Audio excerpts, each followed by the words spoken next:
ध्रुव जी के ही वंश में ये प्राचीन वर्गी जो थे ये हिंसात्मक यज्ञ करते थे पशु बलि देने के। नारद जी आए, नारद जी ने कहा कि राजन जरा ऊपर देखो तो सही। और जब ऊपर देखा तो तमाम पशु उनके लिए क्रोध भरी नजरों से देख रहे हैं। बोले महाराज ये क्या है? बोले ये सब तुम्हारी प्रतीक्षा कर रहे हैं, तुमने इनको मारा था, ये तुमसे बदला लेना चाहते हैं। अब बदला लेने के लिए वहां इंतजार कर रहे हैं तुम मर के जाओ और ये तुमसे बदला लें। अब प्राचीन भारी डर गए। महाराज वो तो ब्राह्मणों ने ऐसे ही विधान बतलाया था। नारद जी ने समझाया, अरे राजन ऐसा विधान नहीं है, देखो ये बलि वगैरह देना ठीक नहीं है। ये बलि कब से प्रारंभ हुई? नवरात्रि में भी जगह जगह बलि होती है, देवियों को बलि चढ़ाई जाती है। आनंद जी, हमारे आनंद जी बड़े कथा प्रेमी है, सवेरे के सत्र में भी कथा में पधारे थे, अभी भी पधारे हैं। नारद पुराण में एक कथा है कि एक राजा थे, वो राजा का नाम तो विस्मृत हो रहा है, पर वो इतने धर्मात्मा राजा थे कि उनके राज्य में अधर्म का प्रवेश ही नहीं था। उन्होंने डिमडिम घोष करा दिया था, जिस दिन एकादशी का समय रहेगा, एकादशी रहेगी, उस दिन मनुष्य तो भोजन नहीं करेंगे, पशुओं को भी चारा नहीं डाला जाता था। माने पशु पक्षी भी उस दिन एकादशी का व्रत करते थे। बड़ा ही धर्ममय राज्य उस राजा का था, अधर्म का लेस भी नहीं था। और जहां राजा धार्मिक होगा वहां प्रजा में भी धर्म होगा, यथा राजा तथा प्रजा। आज तो बड़ी विडंबना हमारी ये है कि हमारे जो राजा बन रहे हैं वो सब धर्म निरपेक्ष। अच्छा, जिस राजनीति में धर्म नहीं होगा वो राजनीति राजनीति नहीं रहेगी। राजनीति बिनु धर्म बिनु धर्मा है, बिना धर्म के राजनीति हो ही नहीं सकती। पर आज धर्मनिरपेक्ष राज्य है, इसीलिए हम लोग परेशान हो रहे हैं। राजा इतना धार्मिक था कि उसके नगर में पूरा धर्म का राज्य था, धर्म का शासन था, लेस मात्र भी पाप नहीं था। तो धर्मराज के तो नरक में ताले पड़ गए। अब जब कोई नरक में जाएगा ही नहीं, कोई पाप नहीं करेगा तो नरक नहीं जाएगा, नरक नहीं जाएगा तो वहां खाली पड़ा रहेगा। उन्होंने कहा महाराज, सेवकों ने आके धर्मराज जी से कहा कि हमारा तो स्थान खाली हो रहा है, कोई भी नहीं आ रहा है, क्योंकि राजा का धार्मिक ऐसा स्थान है कि कोई भी पाप करता नहीं और कोई यहां आता नहीं। उन्होंने कहा चलो भगवान से प्रार्थना करें। भगवान से कहा, ब्रह्मा जी के पास गए, ब्रह्मा जी से कहा। ब्रह्मा जी बोले इसमें मैं कुछ नहीं कर सकता, धर्म की व्यवस्था है तो धर्म चल रहा है तो मैं क्या रोक सकता हूं। धर्मराज के दूतों ने एक युक्ति लगाई, क्या किया जाए? बोले ऐसा करें कि हम लोग किसी तरह लोगों में भ्रम फैलाएं और ऐसा कुछ करें जिससे लोग कुछ पाप करने लगे, ताकि कुछ लोग हमारे यहां भी आने लगे। यमराज के दूतों ने सोचा हमारे यहां भी तो कुछ लोग आए। तो उन्होंने क्या किया कि कुछ यमदूत गए और एक जो है सूक्ष्म रूप से किसी के अंदर प्रवेश कर जाता। अब जैसे किसी के अंदर वो प्रवेश कर गया तो वो बीमार पड़ गया, तमाम वैद्यों ने इलाज करा, तमाम दवाइयां कराई, वो ठीक नहीं हो, क्योंकि उसके अंदर तो कोई आगे घुस गया है। अब वो जब, ये नारद पुराण की कथा है, जब वो ठीक ना हो तो उन्हीं में से एक जो है साधु बन के आ गया। क्या हुआ? अरे बोले ये बहुत बीमार है, बहुत दिनों से ठीक नहीं हो रहा है, दिखाओ मुझे दिखाओ। और जैसे सामने बैठ के अच्छा, तो बस वो छू मंतर ऐसे करे, बोले भाग। और वो जो अंदर था वो निकल गया, वो व्यक्ति एकदम स्वस्थ हो गया। लोग पैर पकड़ लिए, बोले ये तो बड़े विद्वान है, तो बड़े चमत्कारी हैं, चमत्कार को नमस्कार होता है। अब धीरे धीरे उनकी ख्याति बढ़ने लगी। तो दो चार तो उन्हें ऐसे ठीक करे त्रिपाठी जी। पर एक जगह क्या हुआ, किसी बड़े आदमी का कोई बेटा था, वो बीमार ऐसे ही पड़ गया। अब वो सब उन्हीं का नाटक था, बीमार नहीं था। उन्हीं में से एक अंदर जाके उसको बीमार कर देता, दूसरा ठीक कर देता। तो उसने कहा कि भाग, तो वो ना भागे।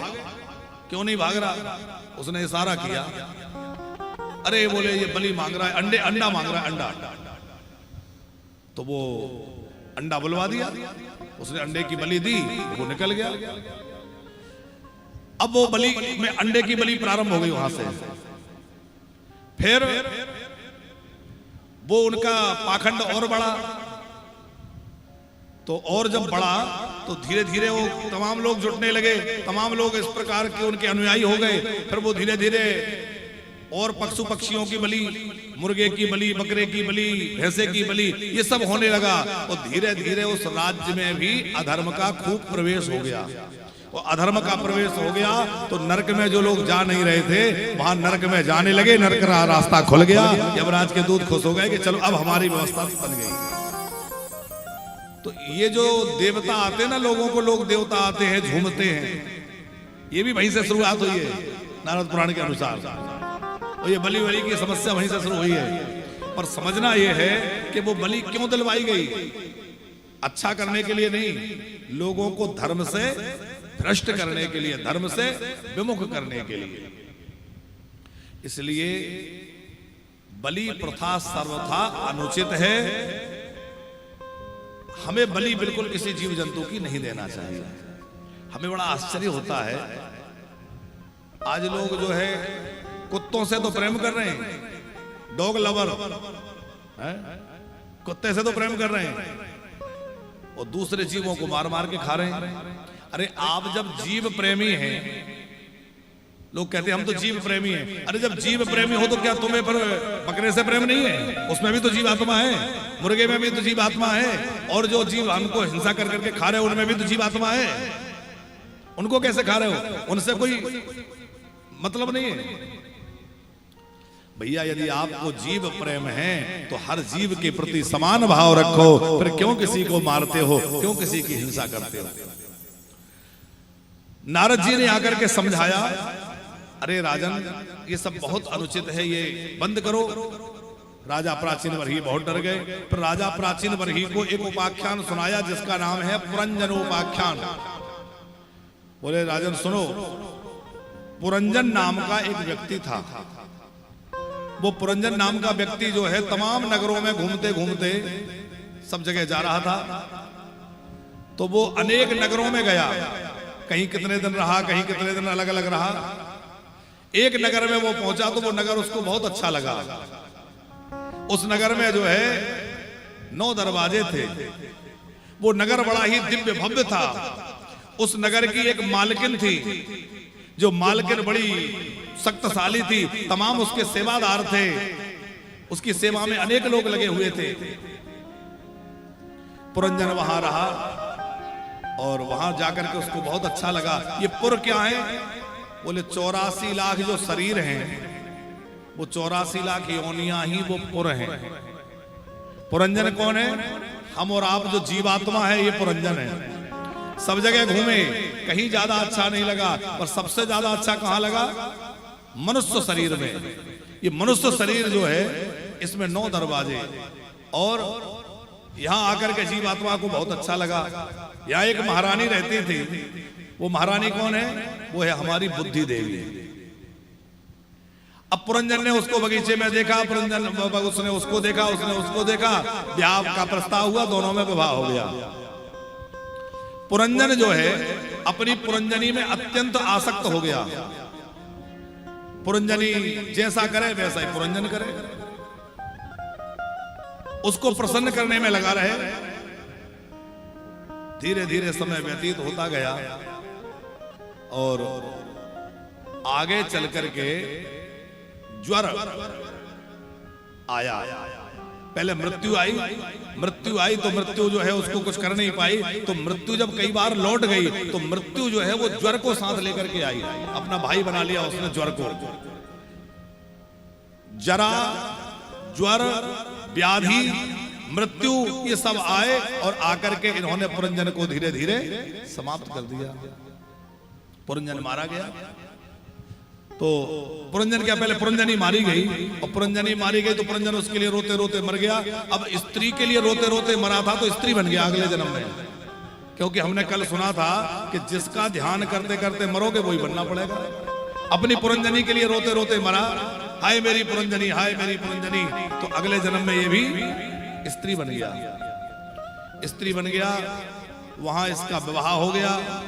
विवाह हो गया तो अब ये वहां सती बन के रहने लगा। क्योंकि अब तो स्त्री बन चुका था, स्त्री बन के रहने लगा। वहां इसका जो पति बना था उसकी मृत्यु हो गई, उसकी चिता बन रही थी, उस पर ये सती होने जा रहा था, और सती होने जा रहा था उसी समय भगवान आ गए।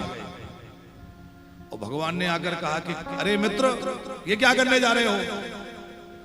ये बोला मित्र, अरे तुम पुरुष है, मैं स्त्री हूं, और स्त्री पुरुष आपस में मित्र नहीं होते। मैं तो सती होने जा रही हूं। भगवान ही थे वो। भगवान ने कहा जरा मुझे पहचानो, मैं तुम्हारा मित्र कौन हूं? मेरा नाम है अभिज्ञात। देखो हम दोनों मानसरोवर में रहने वाले राजहंस हैं। तुम्हारे मन में घूमने की इच्छा हुई, मैंने मना किया था मत जाओ। क्या हुआ कि दो लोग राजहंस के रूप में मानसरोवर में रहते हैं। कौन कौन? बोले एक जीवात्मा और एक परमात्मा।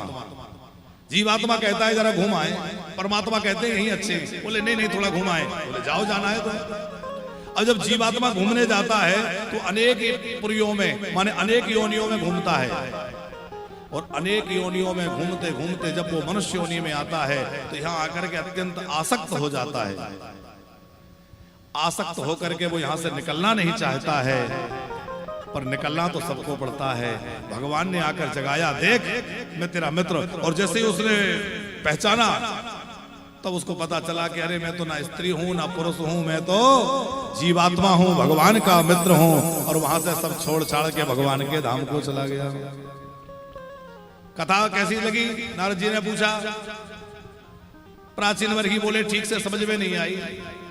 बोले देखो हम सब ही वो पुरंजन हैं, और हम तमाम जगह घूमते घूमते इस मनुष्य देह में आए हैं। इस मनुष्य देह में हमें जो है 365 दिन 365 रात्रियां, 365 काले काले गंधर्व और 365 गंधर्वियां, ये दिन और रात हमारी आयु का हमेशा क्षरण कर रहे हैं। हम लोगों को लगता है हमारा जन्मदिन आ गया, अब हम 40 वर्ष के हो गए।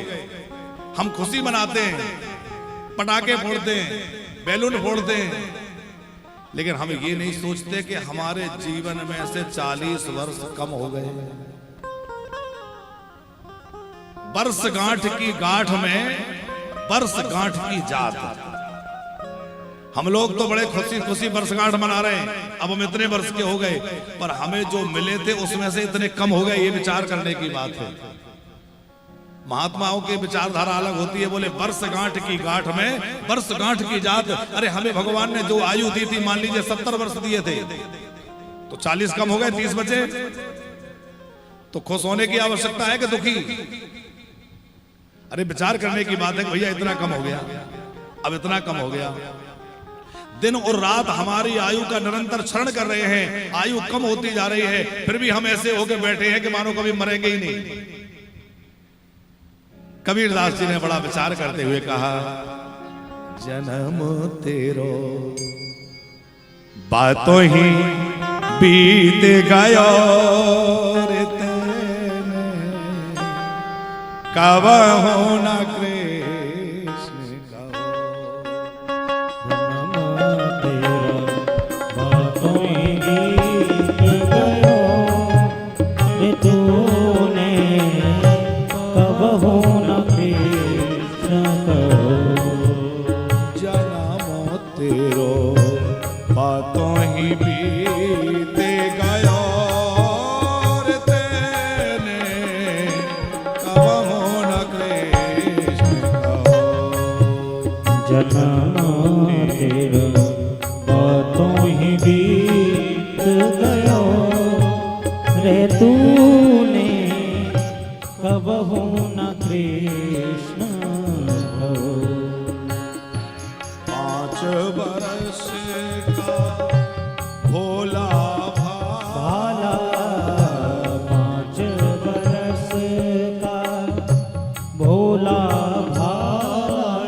मकर 25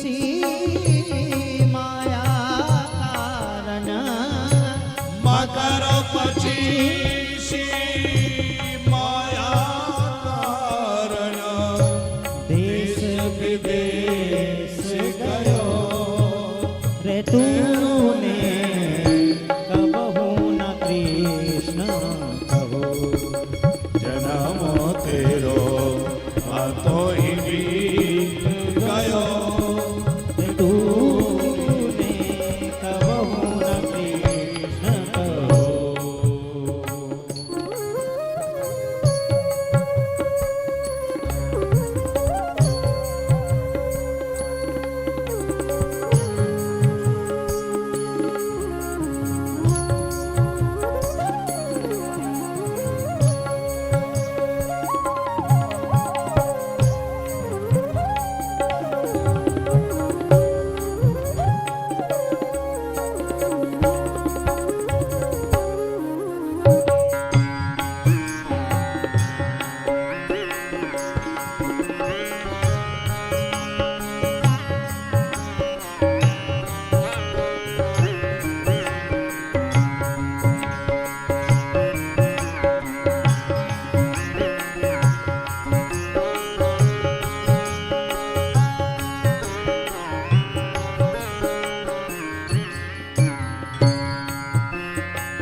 बरस के अब मत उपजे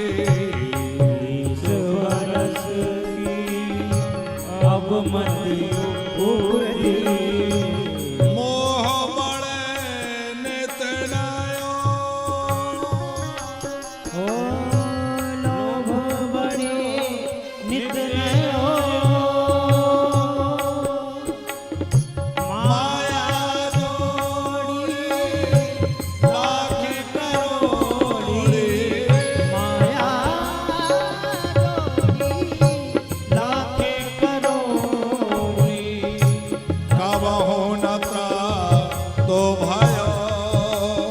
तूने कबहू न कृष्ण कहो जन्म तेरो बातों में बीत गयो रे तूने कबहू न कृष्ण कहो जन्म तेरो बातों ही बीत गयो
कबीर बाबा कह रहे हैं देखो बाल्य अवस्था खेल कूद में निकल गई, फिर जो है शादी ब्याह हो गए तो धन की चिंता, और धन की चिंता में यहां वहां भागते रहे, परिवार की चिंता में भागते रहे। मकर पची सी माया कारण देश विदेश गयो, और ऐसे ही पूरी आयु बीत गई। और जब बुढ़ापा आया तो क्या हुआ? अब पहले सोचते थे कि बुढ़ापे में भजन करेंगे, बुढ़ापे में भजन करेंगे, लेकिन बुढ़ापा आया तो रोगों ने घेर लिया, तमाम रोगों ने आकर शरीर को पकड़ लिया।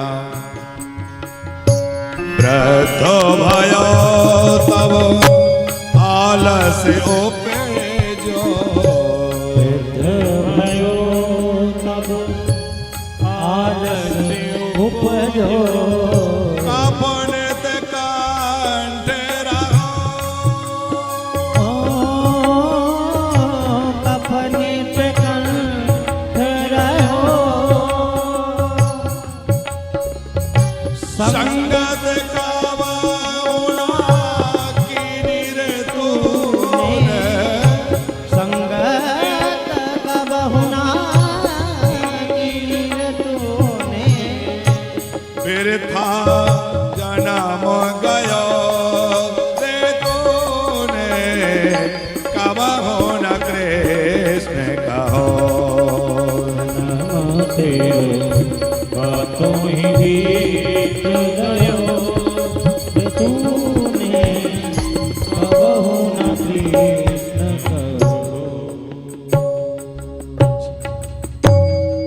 तेरो बातो ही बीत गयो, तेने कबहू ना कृष्ण कहो।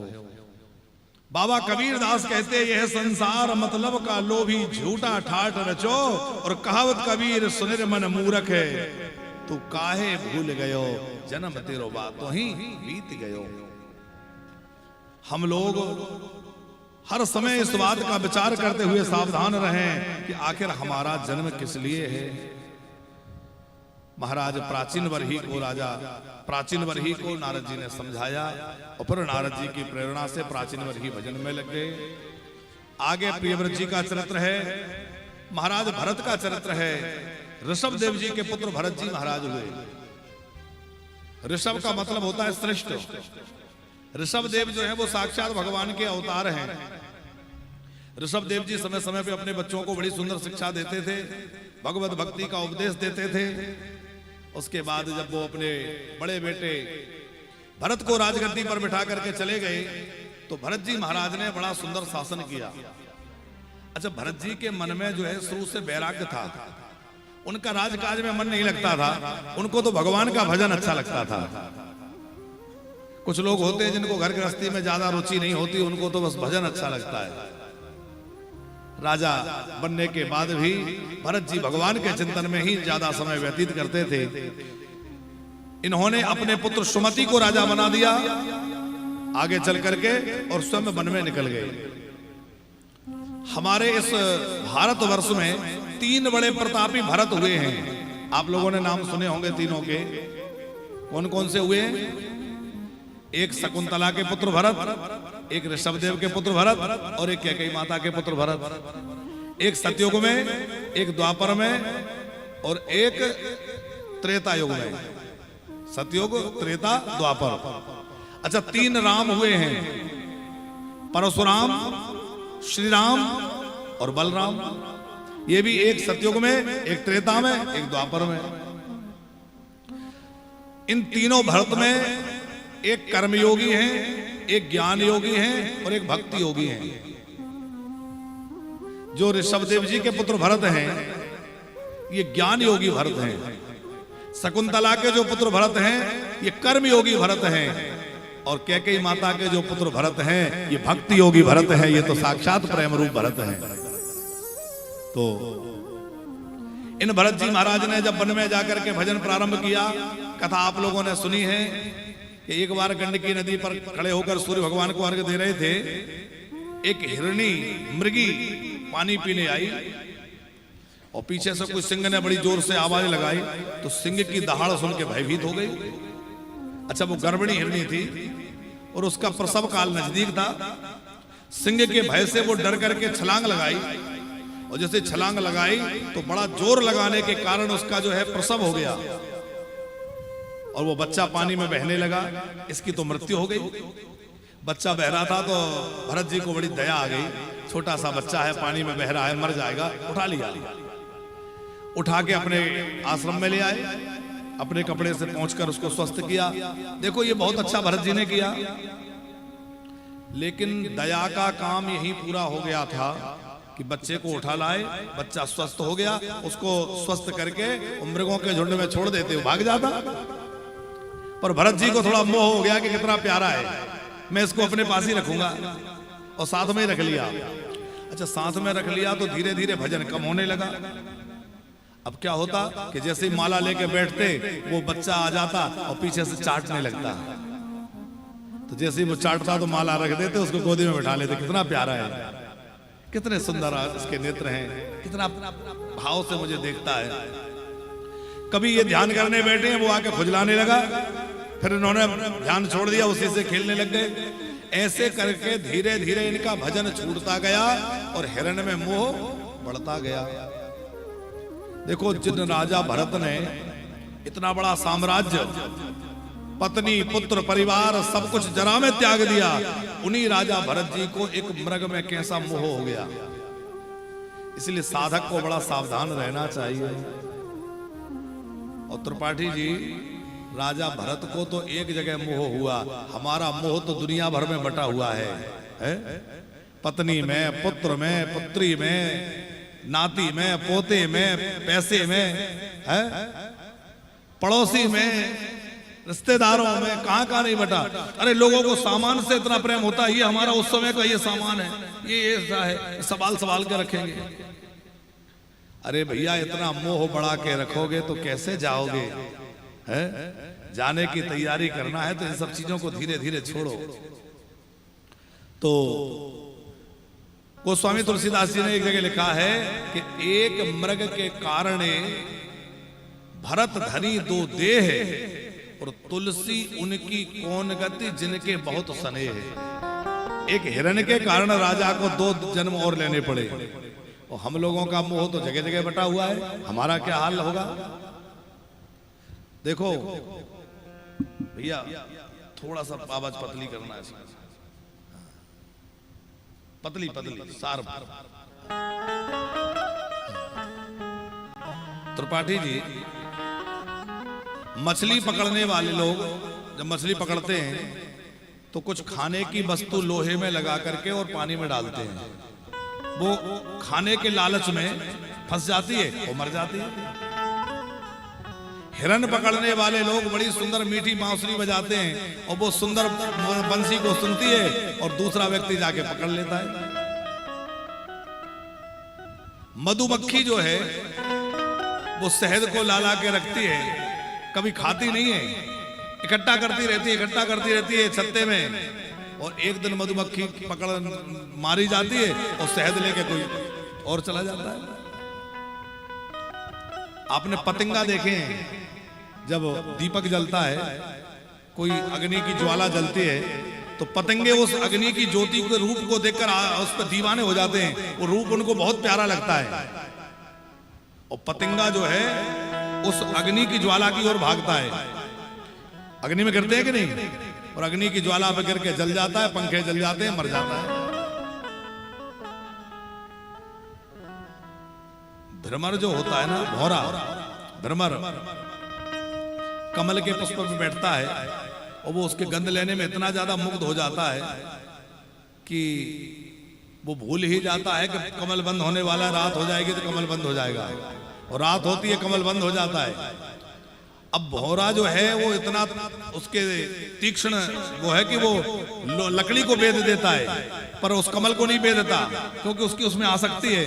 वो सोचता है सवेरा हो जाएगा, कमल खिलेगा, फिर उड़ जाऊंगा, इसका रस लूंगा, और कोई हाथी आता है उसको कुचल देता है, मर जाता है। ये उदाहरण है हम लोगों के लिए कि गंध के कारण भ्रमर मारा जाता है, शब्द के कारण हिरण मारा जाता है, स्वाद के कारण मछली मारी जाती है, स्पर्श सुख के कारण हाथी बंधन में आ जाता है। अब ये सब तो एक एक सुख के चक्कर में मारे जाते हैं, और हम 5 के पीछे भाग रहे हैं। हमारी क्या गति होगी? जरा विचार करना कि हम तो 5 के पीछे लगे हुए हैं। रूप रस गंध शब्द स्पर्श सबके पीछे भाग रहे हैं कि नहीं? भैया इन भोगों से कैसे मन हटे और कैसे भगवान में लगे, यही तो कथा से समझना है। अब भरत जी महाराज का जब मृत्यु का क्षण आया तो मरते समय उन्होंने भगवान का ध्यान तो छूट गया, और हिरण की चिंता में पड़े थे। अरे वो कहां होगा, कैसा होगा। प्राण निकल गए, और अंते या मति सा गति, मरते मरते हिरण का चिंतन करते मरे तो अगला जन्म हिरण का मिल गया, हिरण बन गए। अब हिरण तो बन गए, पर भगवान की कृपा और भजन का प्रभाव यह था कि ये पिछले जन्म की बातें भूले नहीं। इनको लगा कि देखो मैं इतना बड़ा चक्रवर्ती सम्राट भरत था, फिर मैं राजऋषि भरत बना, पर एक छोटे से हिरण के बच्चे में मेरा ऐसा मन लग गया कि आखिर मुझे हिरण बनना पड़ा। तो बहुत सावधान रहते थे, सूखे पत्ते खाते थे, कोई हिंसा ना हो जाए, कोई नया प्रारब्ध ना जुड़ जाए। और वो हिरण का शरीर भी इनका छूट गया, और तीसरा शरीर इनको जो मिला वो एक ब्राह्मण के यहां मिला। एक ब्राह्मण थे जिनके 2 पत्नियां थी, एक से 9 बेटे थे, दूसरी पत्नी से एक बेटा एक बेटी थे। उसमें जो बेटा बन के आए वो यही महाराज भरत जी थे। अच्छा, संयोग से यहां भी इनका नाम भरत पड़ा। अब थोड़े से बड़े हुए तो पिताजी ने इनको पढ़ाने का प्रयास किया। इनको पिछले जन्म की सारी बातें याद थी, पर इन्होंने विचार किया कि भैया बोलने से माया पकड़ लेती है, साधक को थोड़ा मौन रहना चाहिए, कम बोलना चाहिए। जैसे ब्रह्मचर्य की शक्ति होती है ना, ऐसे मौन की भी शक्ति होती है। कम बोलना ज्यादा अच्छी बात है, ज्यादा बोलना अच्छी बात नहीं है। वो संत मुरारी बाबू एक बार हंसा रहे थे आनंद जी, बोले एक संत से कोई संत किसी से कह रहे थे कि ज्यादा नहीं बोलना चाहिए, कम बोलना चाहिए। तो एक व्यक्ति बोला, हम तो कम बोलते हैं, आप ही ज्यादा बोलते हो। हम तो चुपचाप बैठे रहते, 4-4 घंटे आप ही बोलते रहते। और संत उन्होंने उत्तर क्या दिया, बोले हम तो चूल्हे पे चढ़ गए, लगता है तुम चढ़े नहीं हो। अभी उनकी बातें महापुरुषों की, हमारी आप तो सब सिद्ध लोग हैं, हम अधूरे तो हम ही हैं। तो भैया जितना अधिक बोलेगा, देखो कच्चा चावल होता है वो ज्यादा बोलता है, तो चावल जब पक जाता है तो बोलना बंद कर देता है। तो जो ज्यादा बोल रहा है समझ लो अभी नहीं पका है, और जिस दिन व्यक्ति पक जाएगा उसका बोलना कम हो जाएगा, अपने आप वो कम बोलने लगेगा। भरत जी महाराज बिल्कुल कम बोलते हैं। पिताजी पढ़ाते हैं तो कुछ पढ़ के भी नहीं सुनाते, लगता है गूंगे हैं, ना कुछ ठीक से सुन रहे, लगता है बहरे हैं। कोई कुछ भी कहता रहता है, इन पर कोई प्रभाव ही नहीं होता, लगता है इनकी बुद्धि जड़ है, कुछ नहीं समझते। लगता है ये बालक तो एकदम मूर्ख है, जड़ बुद्धि का है। तो इनका नाम क्या पड़ गया, जड़ भरत। नाम तो भरत था, जड़ बुद्धि का समझ लिया इसलिए जड़ भरत। पर ये जड़ नहीं थे, ये बहुत ज्ञानी थे। अच्छा, दुनिया किसको ज्ञानी समझती है? जो ज्यादा चालाकी जाने, आजकल उसको लोग बहुत समझदार समझते हैं। जो ज्यादा झूठ फरेब जाने, ज्यादा बातें बनाना जाने, ज्यादा चालाकी जाने, आज की दुनिया में वो समझदार है। और जो बेचारा सीधा सच्चा हो, अरे ये तो ऐसा ही है। पर एक बात ध्यान रखना, दुनिया आपकी चालाकी को देख के रीझ सकती है, पर हमारा ठाकुर चालाकी से रीझने वाला नहीं है। ठाकुर तो जो है आपकी सरलता से रीझने वाला है। सरल बन करके रहो, सहज बन करके रहो। दुनिया भले ही आपको मूर्ख समझे, पर भगवान की नजर में आप ज्ञानी हैं। देखो, दूसरे के धन और दूसरे के मन को आकर्षित कर लेना या अपना बना लेना, ये कोई बड़ी कला नहीं है। तुलसीदास जी एक जगह लिखते हैं, पर मन पर धन हरण को गणिका बड़ी प्रवीण, और तुलसी सोई चतुरता जो राम चरण लवलीन। दूसरे को आकर्षित कर लेना, दूसरे का धन अपना बना लेना, ये तो एक वेश्या भी कर लेती है। पर भैया सबसे समझदार व्यक्ति तो वो है जो भगवान को अपना बना ले, जो भगवान को रिझा ले, वो ज्ञानी है। यदि हम भगवान को न रिझा पाए तो सब काम बेकार हो जाएगा। तो लोग, अच्छा एक बात और है, साधुओं की नजरों में संसार पागल है, और संसारी की नजर में साधु पागल है। संसारी लोग सोचते हैं, बताओ अच्छा भला घर द्वार छोड़ के, परिवार छोड़ के, और ये क्या मिल गया इनको, बाबा बने डोलते हैं, दरवाजे दरवाजे भीख मांगते हैं, यहां वहां डोलते हैं। अच्छा भला कोई काम धंधा क्यों नहीं करते? तो लोगों को लगता है ये बाबा लोग पागल हैं। और साधु क्या सोचता है, इतना बढ़िया मनुष्य शरीर प्राप्त करके और भजन ना करके ये चक्कर में पड़ा है माया के, अरे बढ़िया सब छोड़ के राम राम करता है, तो राम राम क्यों नहीं करता? तो उनकी नजर में ये पागल है और इनकी नजर में। लेकिन सच्चाई ये है कि भैया समझदार तो वो संत हैं जो भगवान के भजन में लगे हैं। हमारे अंदर तो खुशियों के लच्छे हैं। एक किसी सूफी ने कहा कि हमारे अंदर तो खुशियों के लच्छे हैं, और हमें पागल ही रहने दो, हम पागल ही अच्छे हैं। लोग पागल समझे तो समझने दो, परवाह मत करो, बस अपने रास्ते चलते रहो। आप विचार करो, तुलसीदास जी को लोगों ने कितना परेशान किया। हमें लोग भले ही सता रहे हों, पर जितना तुलसीदास जी को सताया उतना नहीं। मीराबाई को कितना परेशान किया गया। क्या हमारे जीवन में मीरा जैसी कठिनाई है? क्या प्रहलाद जी जैसी समस्या है? क्या विभीषण जैसी लात लग रही है? अरे भैया, हमारे जीवन में भले ये हो कि हमारे पति देव मना कर रहे हैं, भजन मत करो, पूजा मत करो, ये करो, या पत्नी मना कर रही है, ये कोई मना कर रहा है, लेकिन हमारे जीवन में मीरा जैसे, सूरदास जी जैसे, तुलसीदास जी जैसे समस्या नहीं है। रैदास जी, कितना विरोध लोगों ने किया रैदास जी का। रैदास जी का चरित्र आपने सुना होगा। बड़े सिद्ध महात्मा हुए, बड़े सिद्ध महापुरुष हुए रैदास जी। गृहस्थ थे और चर्मकार थे, जूते बनाते थे चमड़े से। लेकिन हमारे यहाँ जाति पाति को महत्व इतना नहीं दिया गया है। हमारे यहाँ भगवान का प्रेम कितना है इस बात को महत्व दिया गया है। वर्ण व्यवस्था अलग बात है, लेकिन भगवत प्रेम जिसमें होता है उन सबका आदर हमारे यहाँ है। जात पात पूछे नहीं कोई और हरि को भजे सो हरि को होई। रैदास जी से लोग ईर्ष्या करते थे।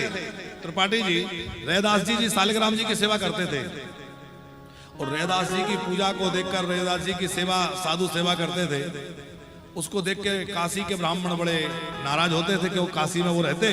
काशी तो विद्वानों का, ब्राह्मणों का गढ़ है। उन्होंने कहा बताओ ये चर्मकार होकर के और सालिग्राम भगवान की पूजा कर रहा है, ये साधुओं को जमाता है। तो उन्होंने राजा से शिकायत कर दी। राजा ने जब सुना कि अच्छा ऐसा, बोले बुलाओ। तो रैदास जी को बुलाया गया। रैदास जी से कहा क्यों तुम सालिग्राम की पूजा करते हो, साधुओं को भोजन भंडारा कराते हो? बोले भगवान मुझसे सेवा लेते हैं तो मैं करता हूं, मैं अपनी ओर से कुछ नहीं, वो तो ठाकुर जी की मर्जी है कि वो मुझसे सेवा लेते हैं तो मैं करता हूं। राजा ने कहा हम कैसे मान लें कि भगवान अपने आप तुमसे सेवा कराना चाहते हैं, इसकी परीक्षा कैसे हो? बोले आप जैसा चाहें। तो रैदास जी ने कहा ऐसा करिए, एक जगह सालिग्राम जी को विराजमान कर दीजिए, पहले आप एक ब्राह्मणों से कहिए कि ये बुलाएं और फिर मैं बुलाऊं, तो जिसके बुलाने से भगवान आ जाए समझ लो उससे ज्यादा प्रसन्न है। बात ठीक थी। एक आसन लगाया गया, सालिग्राम भगवान को विराजमान किया गया और ब्राह्मणों से कहा कि बुलाइए। ब्राह्मण बढ़िया आसन लगा के प्राणायाम करके जो है और ध्यान लगा के अपने सस्वर वेद मंत्र पढ़ने लगे। लेकिन सालिग्राम जी की शिला हिली भी नहीं, यथा स्थान बैठे रहे। बहुत उन्होंने प्रयास किया लेकिन भगवान सालिग्राम नहीं हिले। रैदास जी से कहा बुलाओ। तो रैदास जी ने बड़े भाव से, सुंदर भाव से गीत गाते हुए, पद गाते हुए कहा प्रभु आइए। और जैसे बाप बुलाकर कहा आइए प्रभु आइए, सालिग्राम भगवान उठे और उठ करके आकर के रैदास जी की गोद में विराजमान हो गए।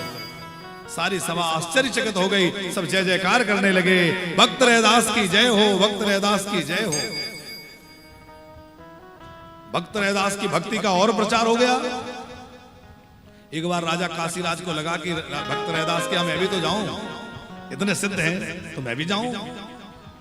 अच्छा, रैदास जी उस समय क्या कर रहे थे कि चमड़े से जूते बना रहे थे और मानसी सेवा कर रहे थे। आप लोग मानसी सेवा समझते हैं सब लोग, मन से भगवान की सेवा करना। तो मानसिक सेवा कर रहे थे। उसी समय राजा पहुंचे। तो जब राजा काशीराज पहुंचे तो रैदास जी ने अपनी मानसी सेवा में अपने ठाकुर जी को स्नान कराया था। तो उनको तो लग रहा था कि मैंने प्रभु को स्नान कराया, चरणामृत निकला है। राजा ने जाकर जैसे ही प्रणाम किया तो उन्होंने वो चरणामृत देना चाहा, तो भाव से तो चरणामृत दिया, लेकिन सामने क्या था, चमड़ा गलाने वाला वो पानी रखा था जिसको कठौता बोलते हैं। कठौते में चमड़ा गलाते थे, वही पानी रखा था, वो ऐसे भरा और राजा को दे दिया। राजा ने सोचा कि ये क्या तरीका है, चमड़ा गलाने वाला गंदा पानी मेरे हाथ में दे दिया और कह रहे हैं चरणामृत पी लो। राजा ने सोचा फेंकूंगा तो नाराज हो जाएंगे और पी कैसे लूं, चमड़े का पानी है। तो ऐसे करके और अपने कपड़ों पर डाल लिया ताकि ये समझे पी लिया। पिया नहीं, वो कपड़े पे गिर गया। कपड़े पे जहां पानी गिरा था त्रिपाठी जी, वहां कपड़े में दाग बन गया, निशान बन गया। अब बाद में वो कपड़ा धुलने गया, राजा का कोट है, अब धुलने गया तो वो धोबी बहुत रगड़ रगड़ के धोया पर वो निकल नहीं रहा था दाग। तो धोबी ने क्या किया कि भाई राजा का कपड़ा है, नहीं दाग निकला तो राजा महाराज साहब नाराज होंगे, तो उसने दांत से रगड़ के उसको छुटाना चाहा। अब जब दांत से रगड़ा तो उसका थोड़ा सा रस उसके मुख में चला गया, और जैसे ही वो रस मुख में गया तो वो तो जो है एकदम प्रेमोन्मत्त होकर के श्री राम जय राम जय जय राम, श्री राम जय राम जय जय राम भगवान नाम गा गा के नाचने लगा। सारे धोबी इकट्ठा हो गए। इसको क्या हो गया, वो घर संसार परिवार सब भूल गया, बस भगवान नाम कीर्तन करने लग गया। ये बात राजा तक पहुंची, उसको बुलाया गया, तेरे को क्या हुआ? उसने कहा कि कोट में एक दाग लगा था, उसको मैंने मुंह से छुड़ाया और मेरे साथ ये स्थिति हो गई। राजा समझ गए कि वो दाग तो जो है रैदास जी के चरणामृत का था। दौड़कर रैदास जी के पास गए। रैदास जी बोले, देखो अब वो पानी कहाँ है?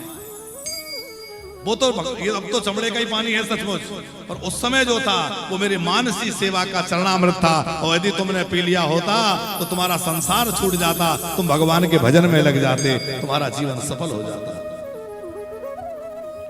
ऐसी एक और घटना रैदास जी के जीवन की है कि संतों के चरित्र हमें जीवन में बहुत कुछ सीखने को मिलता है। मानसी सेवा में रैदास जी भगवान की सेवा कर रहे थे, त्रिपाठी जी, और उसी समय जो है गुरु गोरखनाथ जी वहां आए, और गुरु गोरखनाथ ने रैदास जी के सामने कमंडल करके कहा, भिक्षाम देहि। तो रैदास जी मानसी सेवा कर रहे थे, उन्होंने वो जो है कठौते में से पानी भरा और कमंडल में डाल दिया। अब गोरखनाथ जी ने सोचा कि ये चमड़े का पानी मेरे कमंडल में क्यों डाल दिया? फेंका नहीं, लिए चले गए कबीरदास जी के यहाँ।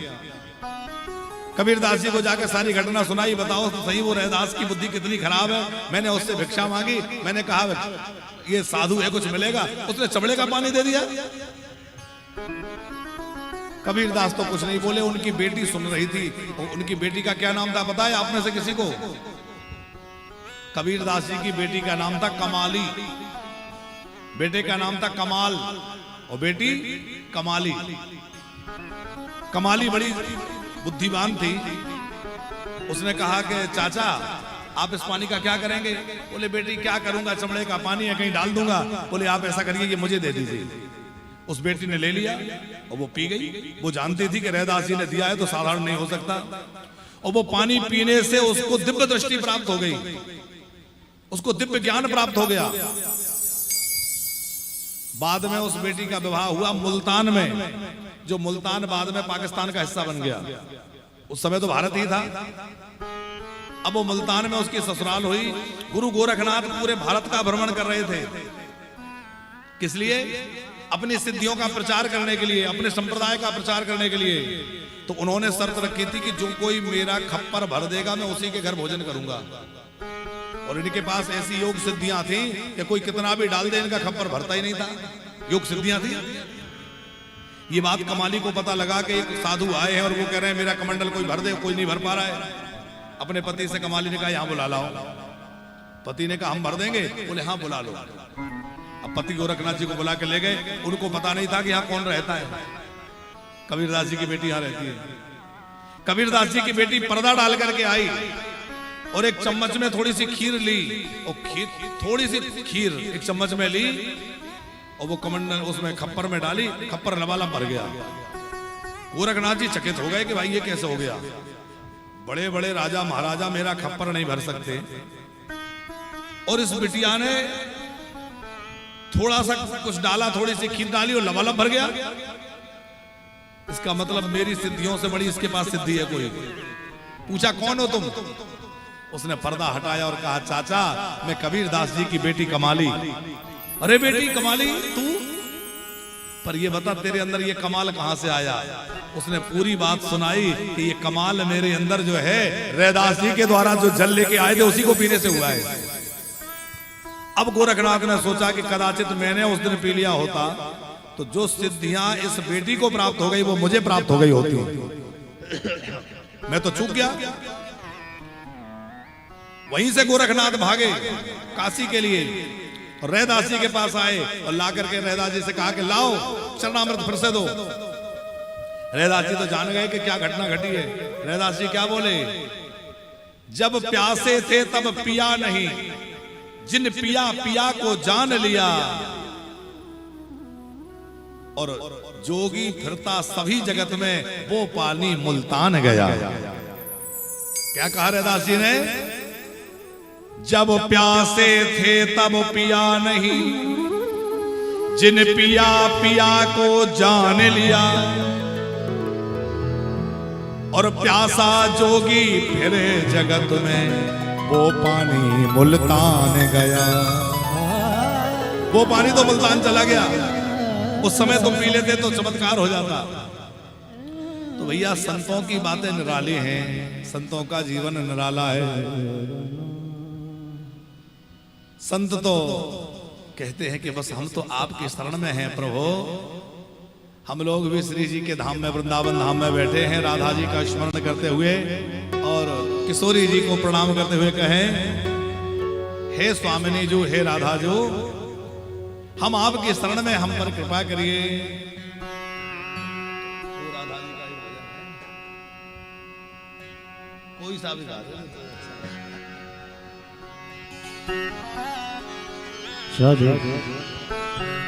तेरी बिगड़ी बना देगी, तेरी बिगड़ी बना देगी, चरण रज राधा रानी की।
सोई किस्मत जगा देगी, सोई किस्मत जगा देगी, चरण रज राधा रानी की,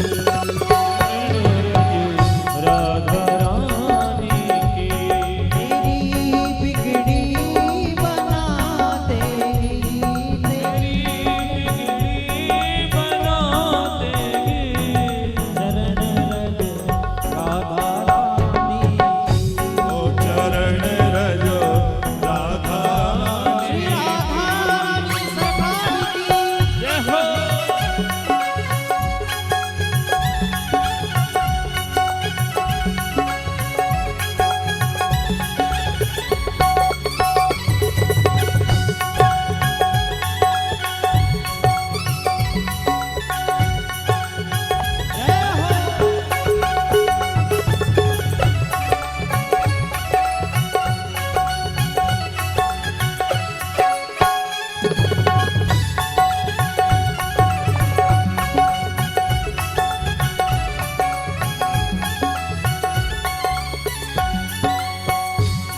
दुखों के घोर बादल हो या लाखों आंधियां आए, या लाखों आंधियां आए, या लाखों आंधियां आए। दुखों के घोर बादल हो या लाखों आंधियां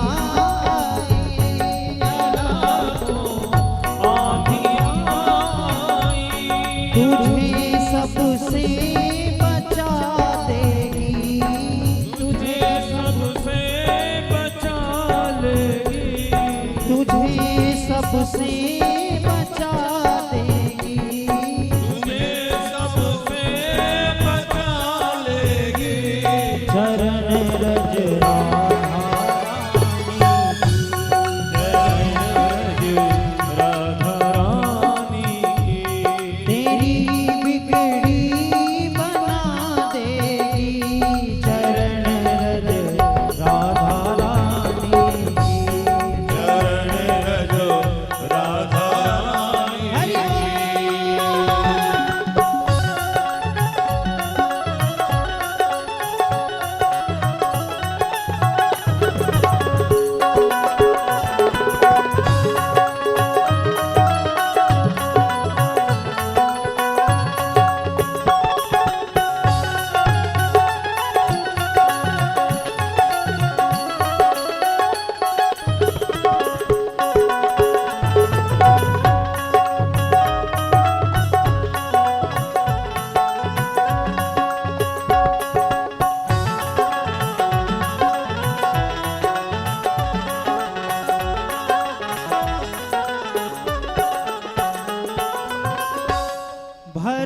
भरोसा है अगर सच्चा उठाकर अर्श से तुझको भरोसा है अगर सच्चा उठाकर अर्श से तुझको श्री राधे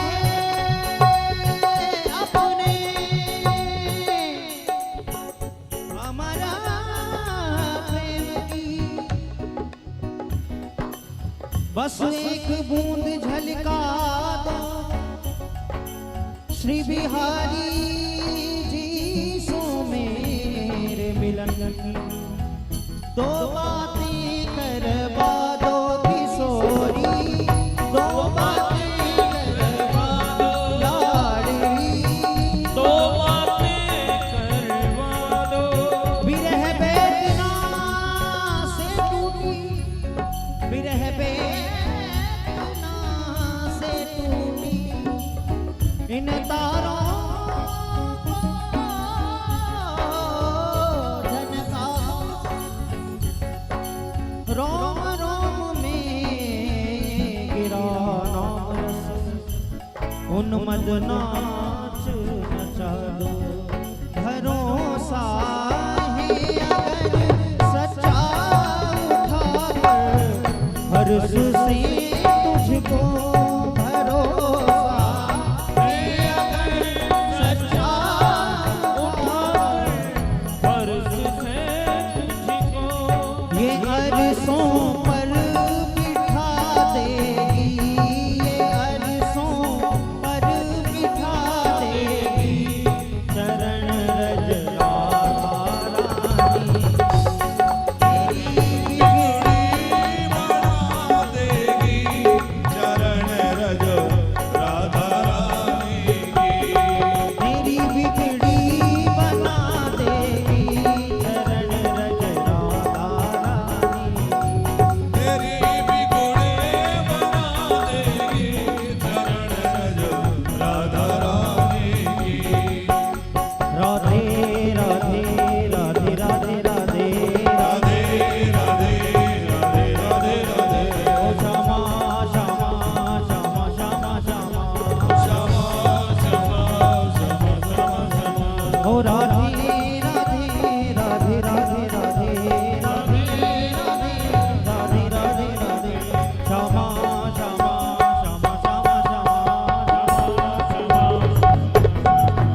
राधे राधे जय जय श्री राधे जय जय श्री राधे जय जय श्री राधे